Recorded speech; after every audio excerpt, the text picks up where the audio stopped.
आप देख रहे हैं देश news network, India number 1 network, भारतीयों की।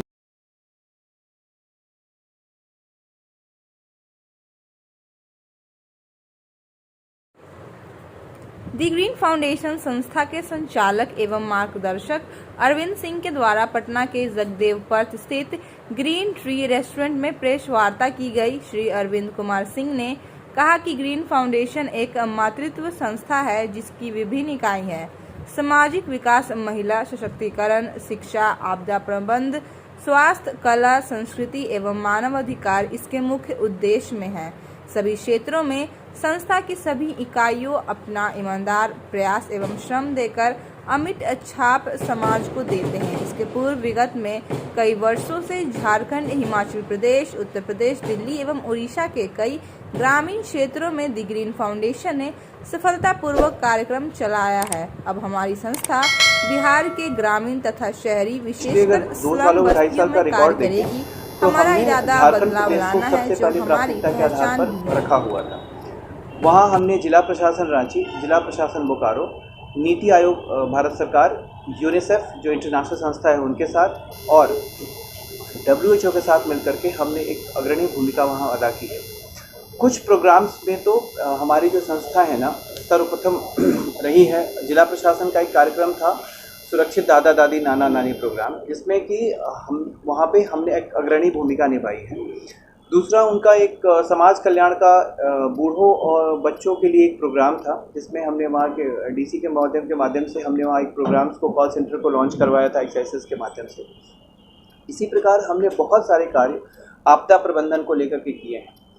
ये जो ग्रीन फाउंडेशन है या ना बहुत सारे चीज़ों को तो हम कवर नहीं कर सकते हैं, लेकिन हमने कुछ वैसी चीज़ें को कवर किया है जहाँ तक मेरी क्षमता गई है। जैसे कि मैं आपको एग्जांपल दे दूँ, हमारा एक है फेट करता क्या है कि जो विलुप्त हो रही कला और संस्कृति है उसको हम अपने प्लेटफॉर्म पे, डिजिटल प्लेटफॉर्म पे वैसे लोगों को फाइंड आउट करते हैं जो विलुप्त हो रही कला और संस्कृति को उन्होंने संजो कर रखा है, उसको वो अपने प्लेटफॉर्म पे ला करके हम उजागर करेंगे, किसी प्रकार की कला और संस्कृति है। दूसरा हमारा एक यूनिट है, यहाँ लिखा होप रेस्क्यू हमारा यूनिट ऐसा है वो जो सिर्फ और सिर्फ आपदा प्रबंधन और पेंडेमिक जैसे सिचुएशंस में काम करता है। आपदा प्रबंधन में कुछ भी हो सकता है। अभी जैसे हिमाचल में बाढ़ आया हुआ था, परसों कल हमारी टीम वहाँ गई है और वहाँ पे लोगों से हमने रेस्क्यू ऑपरेशन स्टार्ट करवाया है। चूँकि आपदा प्रबंधन में पिछले 1.5 साल 2 साल से तो पेंडेमिक ही चल रहा है और इसमें हमने अग्रणी भूमिका भी निभाई है। हमने बहुत सारे संसाधनों को, जो इनके पास पर्याप्त संसाधन थे और जो संसाधनों के अभाव में थे, उन दोनों को मर्ज करने का काम किया है। तीसरा हमारा ये है wow foundation, women and waves करके है। इसमें हम औरतों के सशक्तिकरण, विमेन एम्पावरमेंट पर काम करते हैं। इसमें हमारे बहुत सारी महिलाएं जुड़ी हुई हैं जो औरतों के रोजगार के लिए, औरतों के आत्मसम्मान के लिए और उनकी गरिमा को बचाए रखने के लिए यह हमारा यूनिट उनके लिए काम करता है। इसके पीछे हमारा एक ऑर्गेनाइजेशन है the insight foundation. Insight foundation जो है वो हम एजुकेशन पर काम करते हैं। एजुकेशन में बेसिक हमारा जो मोटो है वो नैतिक मूल्यों पर है। अभी आप देखेंगे कि अभी जो शिक्षा में है नैतिक मूल्यों की बहुत ज़्यादा गिरावट है।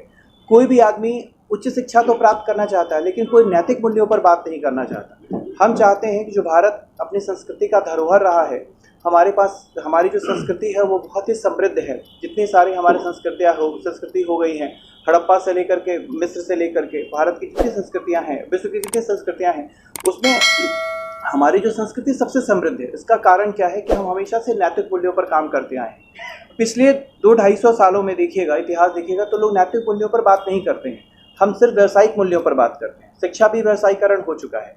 इसी संदर्भ में हमारी जो संस्था है ना, नैतिक मूल्यों को आगे करने के लिए हमने एक छोटी सी पहल की है।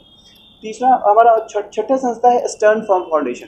इसमें ना ये हमारा यूनिट ह्यूमन राइट्स पर काम करता है। ह्यूमन राइट्स पर, जैसे कि जो भी हमारा मनुष्य के संसाधनों के विकास में जो भी अवरोध पैदा होता है, इस पर हम काम करते हैं। इसी के तत्वाधान में हमने एक पॉस्को एक्ट, आपने नाम सुना होगा, जम्मू कश्मीर में पिछली बार जो स्टार्ट हुआ था उसमें अमेंडमेंट हुआ था। इसी पर हम हाई कोर्ट में एक PIL भी फाइल करने जा रहे हैं, जिसके लिए हमारे मित्र हैं, हमारे सहयोगी हैं, इसी पार्टनर। ये इलाहाबाद हाई कोर्ट में से संबंध है और बनारस में ये सिविल कोर्ट में प्रैक्टिशनर भी हैं। ये फाइट कर रहे हैं, PIL कर रहे हैं इलाहाबाद हाई कोर्ट में। हमारे स्टैंड फर्म फाउंडेशन के तत्वाधान में, जो पॉस्को से लेकर के PIL करेगा। अब झारखंड को ही क्यों चुना? अच्छा, झारखंड को देखिए, हर व्यक्ति अपने पहले जहाँ पर वो सबसे ज़्यादा समृद्ध होता है वहीं पर कम, क्योंकि देखिए मुझे कोई सरकारी फंड नहीं है, मेरा अपना खुद का लगाया हुआ फंड है, तो वहाँ पर मैं शुरू से वहीं था। मैंने और भी जगह भी रहा हूँ, लेकिन मुझे लगा कि मेरे यहाँ पे कम संसाधन में मैं ज़्यादा रीच कर पाऊँगा। बिहार मेरा जन्म राज्य रहा है। मैं सिवान जिले का रहने वाला हूँ और बिहार में मेरी व्यावसायिकता है। जहाँ खड़े हैं ये अपना ही है, मैं इसका ऑनर हूँ। तो और यहाँ भी मेरी बहुत सारे व्यावसायिक गतिविधियाँ हैं, इसी कारण से मैंने बिहार चूज किया। सिमिल्टेनियसली बनारस में भी हम यही काम कर रहे हैं, क्योंकि बनारस में भी मैं व्यावसायिक गतिविधियाँ हैं मेरी। इसी कारण से मैं जहाँ जहाँ मेरा प्रेजेंस है वहाँ मैं समाज के लिए अपने आप को तत्पर कर रहा हूँ। बिहार में क्या लगता है किस चीज़ पर ज़्यादा काम करने की ज़रूरत है? मैंने तो बताया ना आपको, सबसे ज़्यादा ज़रूरत है वो नैतिक मूल्यों पर ही सबसे ज़्यादा काम करने की ज़रूरत है। दूसरी चीज़ क्या, अच्छा मुझे एक बात समझ में नहीं आता है, अभी जैसे आप बाढ़ की बात करेंगे, ये हर साल बाढ़ होती है। अभी तक पिछले जितने आप इस बात को सोचते सोचते हम लोग का से ये पीढ़ी भी गुजर जाएगी, पिछले जाने कितनी पीढ़ियाँ गुजरी हैं, लेकिन अभी तक कोई ठोस कदम नहीं उठाया गया। मैं सिर्फ सरकार से अपने कुछ सुझाव हमारे पास हैं, जो हम आने वाले समय में सरकार को हम सुझाव देंगे कि हाँ, आने वाले कुछ समय में हम बाढ़ के प्रभावित कैसे लोगों को कैसे वहाँ रोजगारोन्मुख बना सकते हैं, लोगों को कैसे समृद्ध कर सकते हैं। क्योंकि बाढ़ को तो नहीं रोका जा सकता है, लेकिन बाढ़ से होने वाले नुकसान को तो रोका जा सकता है। गवर्नमेंट लेवल या ब्यूरोक्रेसी के लेवल पे नैतिक मूल्य नहीं है बिहार के, ये मानते हैं? ये इस पर मैं कोई टिप्पणी नहीं कर रहा हूँ। कहा कि नैतिक मूल्यों की जरूरत है। नैतिक मूल्य, मैं शिक्षा बात कर रहा हूँ। मैं शिक्षा में नैतिक मूल्यों के बारे में इस पर्टिकुलर पाठ्यक्रम को लेकर के मैं इनिशिएट करने का एक सरकार को एक सुझाव दूंगा। शिक्षा का भी क्षेत्र बहुत बड़ा मामला जी, तो इस पे कैसे क्या? देखिए, मैंने अब कहा ना कि शिक्षा अभी तो शिक्षा व्यवसायीकरण है पूरे विश्व के परिदृश्य में देखें तो आप खुद में सोचिए कि आज के डेट में सबसे महंगी चीज़ क्या है? शिक्षा और स्वास्थ्य। ठीक है, देखिए आज भी देखा जाए, मैं आपको सही बताऊं, सरकार के पास ना संपूर्ण संसाधन है। किस सरकार के पास संसाधन नहीं है? वो सबसे पहले, किसी भी सरकार की पहली प्राथमिकता शिक्षा और स्वास्थ्य ही रहती है। सरकार ने उसका यूज़ भी किया है। कमियां हमारे अंदर हैं, हम अपने बच्चों को कभी सरकारी स्कूल में नहीं भेजते। क्यों नहीं भेजते? हम पहले से पूर्वाग्रह से आश्रित होते हैं कि नहीं यहाँ जाएंगे तो यहाँ पे शिक्षा नहीं मिलेगी। ऐसा कुछ भी नहीं है, हम एक बार भेज करके देखें। तो जाहिर के पेपर अपने वाली बात कर रहे हैं कि पेपर भेज के देखें कि शिक्षा मिलती है, ठीक है, इसको कैसे सुधारा जाएगा शिक्षा? देखिए, अगर आप भेजेंगे तो आपको मैं आपसे ये कहूँ सर कि आप मुझे एग्जैक्ट कमियों के बारे में बताएं। आप कहेंगे कि आप जो कमियां बताएंगे या तो पूर्वाग्रह से ग्रसित होंगी, या जो आप किसी और के माध्यम से आपने जो एक्सपीरियंस है उसके माध्यम से। मैं पूछूंगा कि आपके पास पर्सनल एक्सपीरियंस क्या है, तो आप निरुत्तर रहेंगे। बिहार में शिक्षा स्वास्थ्य देखा तो काफी। सर, मैं बिहार की बातें नहीं कर रहा हूँ, मेरे लिए तो वसुधैव कुटुंबकम की बातें मैं कर रहा हूँ। मेरा सवाल भीड़ में शामिल हो जाएंगे, अपने आप को अलग कैसे करें? आप ऐसे कितने लोगों से मिले जो नैतिक मूल्यों पे और एथिकल और मोरल वैल्यूज पे बात करते हैं? शायद बहुत कम, मैं उनमें से एक हूँ। नमस्कार, मेरा नाम प्रतीक पांडे है। मैं जिला एवं सत्र न्यायालय वाराणसी में अधिवक्ता हूँ और स्टैंड फर्म फाउंडेशन एक इकाई है द ग्रीन फाउंडेशन की, जो मैं उसका जितना भी लीगल व्यू पॉइंट है मैं उसको कंसर्न अथॉरिटी या जुरिसडिक्शनल अथॉरिटी के सामने रखने का मेरे ऊपर दायित्व सौंपा गया।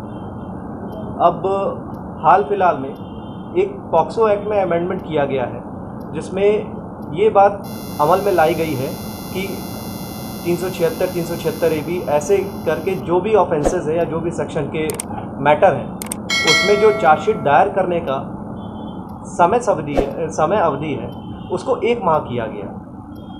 और अगर कानूनी प्रावधानों की बात करें हम, तो कानूनी प्रावधान ये कहते हैं, अगर दंड प्रक्रिया संहिता की बात करें, कि 60 दिन और 90 दिन ये दो ये टाइमलाइन दी गई है कि इसमें कुछ धाराओं में अगर मुकदमे पंजीकृत होते हैं तो इस टाइम फ्रेम में विवेचक को आरोप पत्र न्यायालय में दाखिल कर देना चाहिए। अगर वो दाखिल नहीं कर पाता है, उस सूरत में जो अभियुक्त है उसको डिफ़ॉल्ट बेल का राइट है। उसको उस समय अगर उस टाइमलाइन में आरोप पत्र न्यायालय में दाखिल नहीं हुआ तो वो डिफ़ॉल्ट बेल फाइल कर सकता है और उसको उस बेल पे छोड़ दिया जाएगा, बेल बॉन्ड फर्निश करने पर। न्यायालय में 1 महीने के लिए पॉक्सो एक्ट में अमेंडमेंट किया गया, लेकिन डिफ़ॉल्ट बेल के प्रोविजन को अमेंड नहीं किया गया। इस पे हम जनहित याचिका एक फाइल कर रहे हैं कि आप इलीगल डिटेंशन में किसी को कैसे रख सकते हैं। इस बात को हम अपनी जनहित याचिका के थ्रू माननीय उच्च न्यायालय इलाहाबाद के सामने रखने जा रहे हैं और उम्मीद है कि न्यायालय हमारी बात को सुन के उसका संज्ञान लेगी और इस पर कार्रवाई को आगे करेगी।